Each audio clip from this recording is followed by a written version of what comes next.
മാനറിസങ്ങളൊക്കെ പഠിച്ചു? മാനറിസം ഇല്ല, അങ്ങനെ കഥ ഇല്ല. പക്ഷെ എനിക്കിങ്ങനെ ഒരുപാട് ചോദ്യങ്ങളൊക്കെ ചോദിക്കാറുണ്ടായിരുന്നു. എനിക്ക് ആദ്യമൊക്കെ എനിക്ക് നമുക്കൊക്കെ ഒരു പേടി ഉണ്ടാവുമല്ലോ ഇപ്പോൾ അല്ലേ. ഞാനും അങ്ങനെ അധികം മുമ്പ് ഞാൻ സംസാരിച്ചിട്ടൊന്നുമില്ല, എല്ലാവരെയും പോലെയൊക്കെ തന്നെയാണ് ഞാൻ. ഈ വിമാനത്തിന്റെ സംഗതി എല്ലാവരും പറയുന്നുണ്ടല്ലോ, സെൽഫി എടുക്കാൻ പോയതാണ്.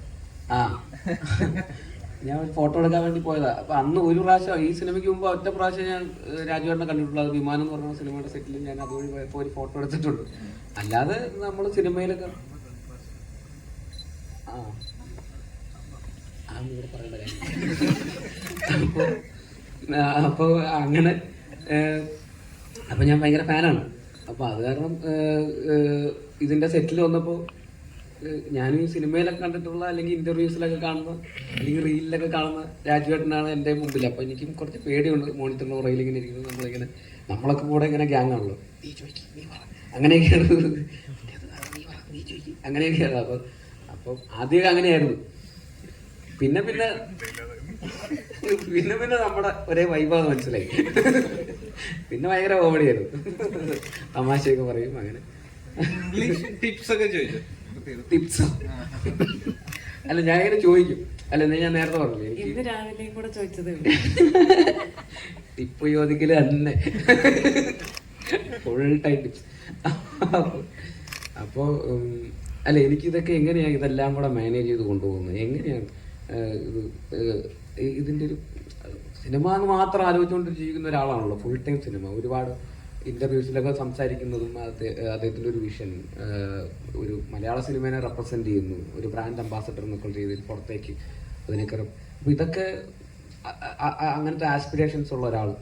അപ്പോൾ ഇതൊക്കെ എനിക്കും ഭയങ്കര, ഞാനും അങ്ങനെ കുറച്ച് അംബീഷ്യസ് ഒക്കെ ഉള്ള ഒരാളാണ്. അപ്പോൾ എനിക്കും ഈ പറയുന്ന ഭയങ്കര റിലേറ്റബിൾ ആണ് അങ്ങനത്തെ കുറേ കാര്യങ്ങളൊക്കെ. അപ്പോൾ എനിക്കും ആഗ്രഹമുണ്ട് ഇതൊക്കെ എങ്ങനെയാണ് ഇതൊക്കെ കൂടെ മാനേജ് ചെയ്ത് എങ്ങനെയാണ് കൊണ്ടുപോകുന്നത്, കണ്ടിന്യൂസ്ലി ഇങ്ങനെ കൺസിസ്റ്റൻ്റ് ആയിട്ട് ഇതെല്ലാം മാനേജ് ചെയ്ത്. പിന്നെ അവിടെ എങ്ങനെയാണ്, അവിടുത്തെ വർക്കിംഗ് എങ്ങനെയാണ്, ഇവിടെ എങ്ങനെയാണ്, ഇവിടുത്തെ സ്റ്റൈൽ എങ്ങനെയാണ്, ഇങ്ങനെയൊക്കെ ആയിട്ട്.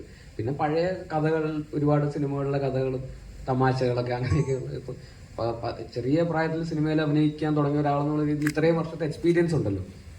അപ്പോൾ ഫിലിമിൽ ഷൂട്ട് ചെയ്യുന്നു, ഡിജിറ്റലിലേക്ക് വന്നപ്പോൾ അത് ഷൂട്ട് ചെയ്യുന്നു, പല ആർട്ടിസ്റ്റുകളുടെ കൂടെയും പല ഡയറക്ടേഴ്സിൻ്റെ കൂടെയൊക്കെ ഒരുപാട് സിനിമകൾ വർക്ക് ചെയ്തവരുണ്ട്.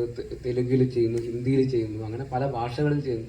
അപ്പൊ എല്ലാത്തിനെ കുറിച്ച് നമുക്ക് കുറെ കാര്യങ്ങൾ, കഥകളൊക്കെ ചോദിക്കാനുണ്ട്. അവരൊക്കെ എങ്ങനെയാണ് ഇതിന്റെ പരിപാടി, ഇതിനെങ്ങനെയാണ് പ്രശ്നമില്ല, ഇങ്ങനെയൊക്കെ നമുക്ക്. അപ്പൊ അങ്ങനെ ഒരുപാട് ചോദിക്കാനുണ്ട് ആക്ച്വലി. അപ്പൊ അങ്ങനെ ഞങ്ങൾ ഇടയ്ക്കിടയ്ക്ക് ഇങ്ങനെ ഞാൻ ടിപ്സ് ചോദിക്കാറുണ്ട്.